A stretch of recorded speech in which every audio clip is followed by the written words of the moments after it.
Indian national Congress, Indian national ये दर्ज करने और जीत गए। मेरे आप तमाम भाइयों से गुजारिश है कि राज सिंह जी का पूरी ताकत से सपोर्ट कीजिए, ताकत से इनका हाथ बढ़ाइए।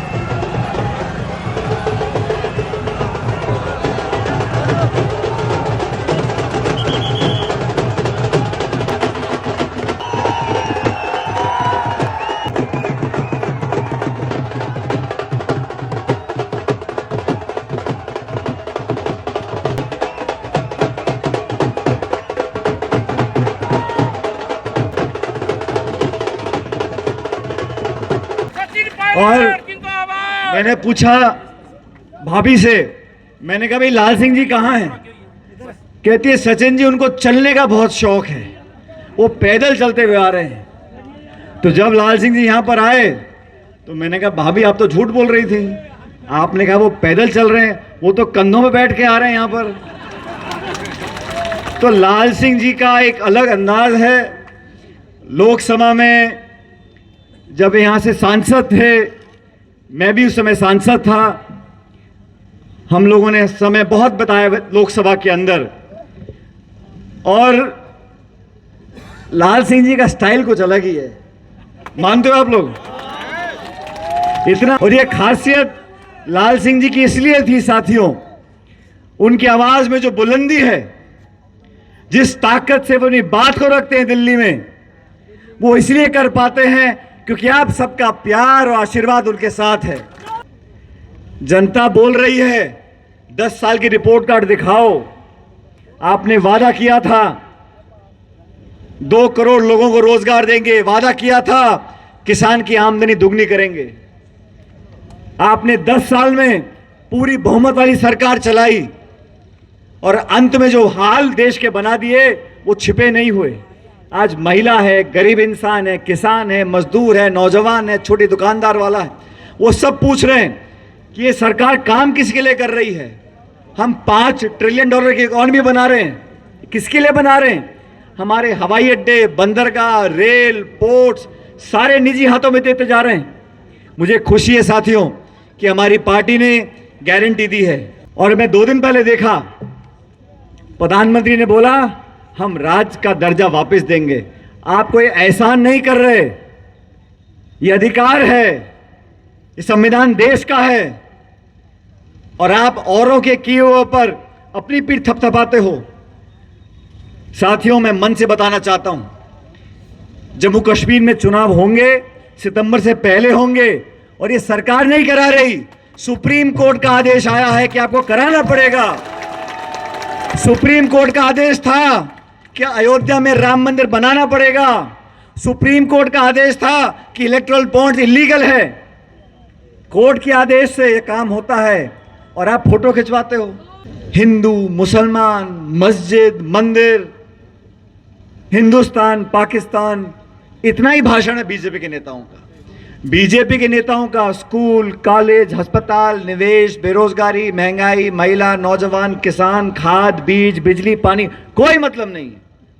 लोगों को इकट्ठा करो, जज्बात से खेलो, लचीले भाषण दो, अखबार टेलीविजन में फोटो, 24 घंटे टीवी ऑन करो, एक ही फोटो, एक ही फोटो, एक ही फोटो।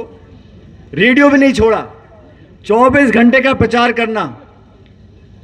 और हालात ये हो गई है, आज जो खाई बन गई है गरीब और अमीर की, आज से पहले ऐसा नहीं था।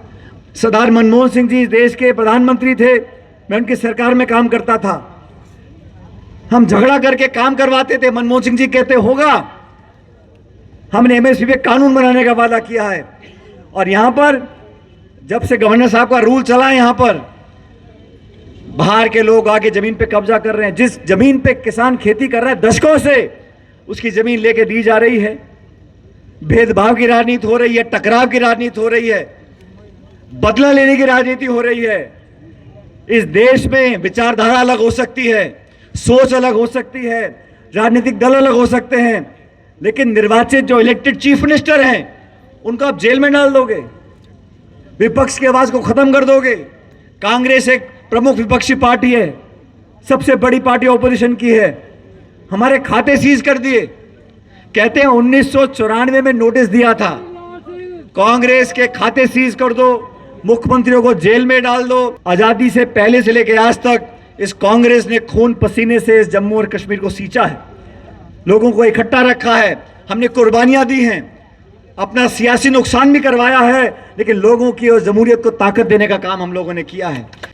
मैं याद करना चाहता हूं स्वर्गीय मंगत राम शर्मा जी को। उन्होंने, स्वर्गीय पायलट साहब ने, जब मुसीबत का दौर था, जब रियासत में आतंकवादी थे, यहां गोलियां चलती थी, कोई आंसू पोंछने वाला नहीं था, तब हमारे दल के नेता के यहां पे लोगों का हाथ थामते थे। ये बीजेपी वाले कहां घूमते थे उन दिनों में?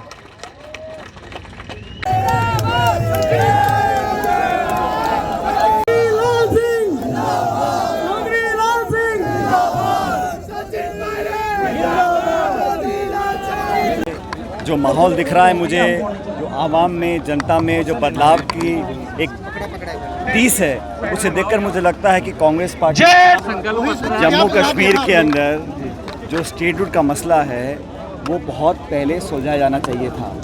और सुप्रीम कोर्ट के आदेश के बाद यहाँ पर चुनाव होंगे तो केंद्र सरकार का योगदान नहीं है सिर्फ। मैं मानता हूँ कि भारतीय जनता पार्टी कितनी भी कोशिश कर ले, लेकिन जम्मू कश्मीर पे यहाँ इंडिया अलायंस की जीत होगी।